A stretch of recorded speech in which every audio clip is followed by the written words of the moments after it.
అందుబాటులుంటాను, ప్రతి గ్రామం తిరుగుతాను. ఇప్పటి వరకే గ్రామం తట్టెపల్లి నుంచి మైల్వార్ వరకు, అటు యాలాల్ వరకు ప్రతి గ్రామం నేను 10 సార్లు తిరిగిన, మళ్ళోసారి అందుబాటులో ఉంటాను. ఇంకా ఇప్పుడు మనం వచ్చింది టైగర్ రాజాసింగ్ వారు మాట్లాడక ముందు ఒకటి నేను రెండోసారి గెలుస్తా, మళ్ళా గెలిచినప్పుడు మన ప్రాంతము దేశం బాగుపడతాయి, 2 ప్రాంతాలు బాగుపడతాయి. 2వ నంబర్ మీద వేయాలి, 2 లక్షల ఓటుతోటి తప్పనిసరి గెలుస్తాము. కమలంపు గుర్తుకే మా రాహుల్ బాబా కోటేమని అడుగుతుంటా. అది అడిగితే ఉన్న ఓట్లు పోతాయి, డిపాజిట్ పోతాయి.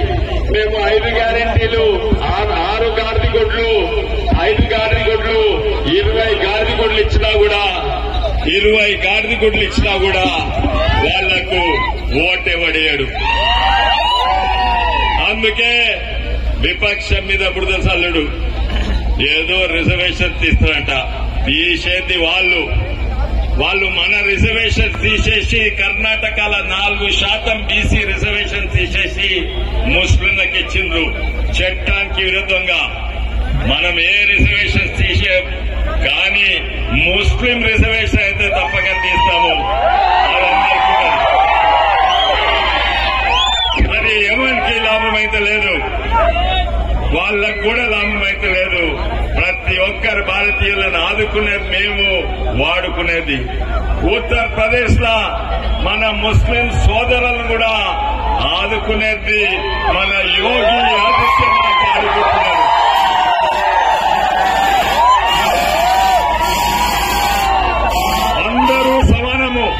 అందరూ సమానము. కానీ మన హిందూ మిత్రుల మీద చెయ్యేస్తే తోడు జవాబిస్తాము. ఆ రోజు ఇండియా మీద దాడి చేస్తుంటే సర్జికల్ స్ట్రైక్ చేస్తే అది 26 ఫిబ్రవరి, 27 ఫిబ్రవరి అభినందన్ వర్తమాన్ ఫ్లైట్ లో పోతుంటే పాకిస్తాన్ వాళ్ళు షూట్ చేస్తే కింద పడ్డాడు. వాళ్ళందరూ అట్టుకున్నాడు, వాళ్ళందరూ పాకిస్తాన్. వేరే జగ సీట్లు పెరగొచ్చు, మీ అందరూ ఆశీర్వాదం వల్ల అన్న పార్లమెంట్ కి వెళ్ళొచ్చు.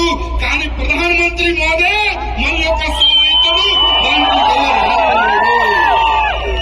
కానీ ఒక్క మాట యాదపెట్టుకోండి, ఎవరు ఇవాళ కుట్రలు చేస్తున్నారో అందరు నోట్ మేము చేస్తున్నాం. ఎవరు ఏం చెప్తున్నారో వాళ్ళ గురించి డాటా మేము తీసుకుంటున్నాము. ఎలక్షన్ తర్వాత బిడ్డల్లారా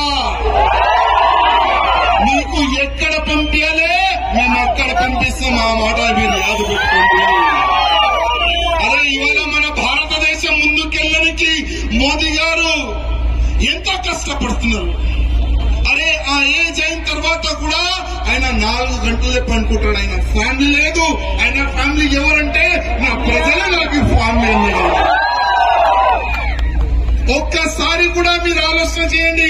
10 సంవత్సరాలైంది ప్రధానమంత్రి మోదీ గారు అయిన తర్వాత, బీజేపీ గవర్నమెంట్ వచ్చిన తర్వాత ఒక్క స్కామ్ అయినా మీరు విన్నారా? కానీ అదే కాంగ్రెస్ సమయంలో రోజుకి ఒక్క స్కామ్ బయటికి వచ్చేది, రోజుకి. అరే ఇదే సోనియా గాంధీ, ఇదే రాహుల్ గాంధీ పైన కూడా కేసులు బుక్ అయినాయి.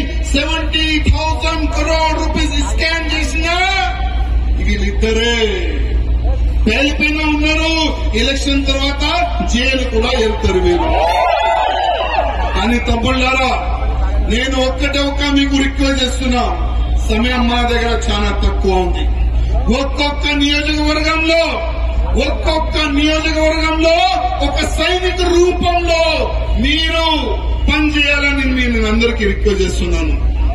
మీ బూత్ లో గాని నంబర్ 1 ఎవరికి ఓట్లు పడిందంటే అది బీజేపీకే. ఆ పేరు మీ అందరికీ రావాలి తమ్ముళ్ళారా.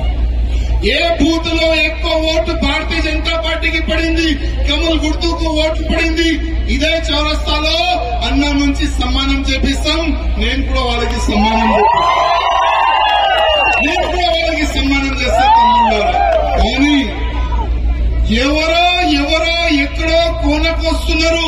చెప్తున్నాం, కొంతమంది డబ్బులు ఇస్తున్నారు ఓటుకి, కొంతమంది సారా పంపిస్తున్నారు. కానీ ఒక మాట యాద పెట్టుకోండి, ఇవాళ 500 కాదు, 1000 రూపాయలు కాదు, 2000 కాదు, 5000 రూపాయలు కూడా మీకు ఓటుకి ఇస్తే అదే 10,000 రూపాయలు మీ దగ్గర నుంచి వాళ్ళు గుంజుకుంటారు. ఈ మాట మీరు యాద పెట్టుకోండి. ఇంకోటి ఎవరు కూడా కాంగ్రెస్ వాళ్ళు కానీ ఈ టీఆర్ఎస్ వాళ్ళు కానీ మీకు డబ్బులు ఇవ్వడానికి వస్తే డబ్బులు పెట్టుకోవాలి జేబులో, తీసుకోకూడదు. నేను చెప్తాను, ఎందుకంటే ఆ డబ్బులు మీదే, రిటర్న్ మీకు డబ్బులు వాళ్ళ దగ్గర నుంచి తీసుకోవాలి. కానీ ఓట్ బీజేపీకే వెయ్యాలి. ఇదే కాంగ్రెస్ వాళ్ళకి, ఇదే టీఆర్ఎస్ వాళ్ళకి హిందువులు